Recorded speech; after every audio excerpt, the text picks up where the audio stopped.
नमस्कार, मी दिलीप स्वामी, जिल्हाधिकारी तथा जिल्हा दंडाधिकारी बोलतोय। आपल्या छत्रपती संभाजीनगर जिल्ह्यातील मुलांच्या आरोग्यासाठी आम्ही पूर्ण शाळेमध्ये मुलांना समुपदेशन करून मार्गदर्शन करण्यासाठी आरोग्याच्या संदर्भामध्ये आरोग्य समुपदेशन कार्यशाळा दिनांक 28 जानेवारी रोजी सकाळी 10 वाजता प्रत्येक शाळेत आयोजित केलेला आहे। यामध्ये सर्व शासकीय वैद्यकीय अधिकारी डॉक्टर्स तर भाग घेणार आहेत।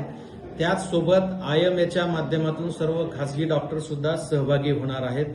या माध्यमातून मी आपणा सर्वांना विनंती करतो, जे डॉक्टर्स आहेत, जे खासगी प्रॅक्टिस करतात, कुठल्याही क्षेत्रामध्ये काम करणारे डॉक्टर्स किंवा वैद्यकीय क्षेत्रात काम करणारे मान्यवर यांनी स्वतःहून 28 जानेवारी रोजी 1 तास विद्यार्थ्यासाठी द्यावा आणि आपल्याला जिथं शक्य आहे त्या शाळेमध्ये जाऊन विद्यार्थ्यांना त्यांच्या आरोग्याबद्दल, त्यांच्या खाण्यापिण्याच्या सवयीबद्दल, त्यांना व्यसनापासून मुक्त राहण्यासंदर्भामध्ये, त्यांच्या स्वच्छतेविषयी आपल्या मुखातून मार्गदर्शन करावं, जेणेकरून आपल्या जिल्ह्यातील विद्यार्थ्याचं आरोग्य अबाधित राहील आणि ते सुदृढ नागरिक म्हणून पुढे उदयाला येतील।